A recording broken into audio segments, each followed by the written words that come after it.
हज़रत मौलाना शरीफुल हसनी साहिब दामद बरकातुहुमुल आलिया इमाम व खतीब मुबारक मस्जिद सी व्यू बाबुल मदीना कराची पाकिस्तान ने मदनी चैनल को अपने तासुरात दिए, जबकि मशहूर अदाकार मोहम्मद शकील ने भी दावत इस्लामी के मदनी माहौल और मदनी चैनल को इस अंदाज से सराहा।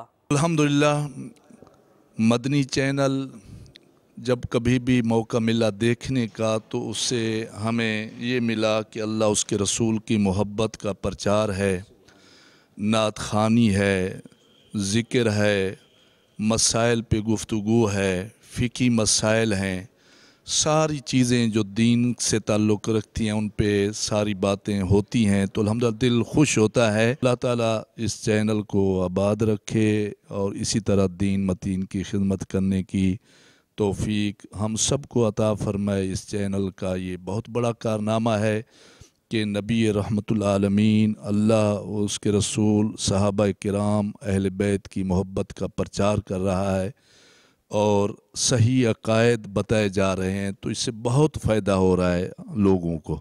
अल्लाह ताला इसे मज़ीद बरकतें अता फ़रमाए। एक ऐसा चैनल जिसका नाम मदनी है, ये बड़ी फ़ख्र की बात है, ये बड़ी अहम वक्त की ज़रूरत है। और मैं समझता हूँ कि मैं क्या बल्कि पूरे पाकिस्तान में जितने भी मुसलमान बसते हैं उन सब पर ये है कि उस चैनल को देखें और सीखें।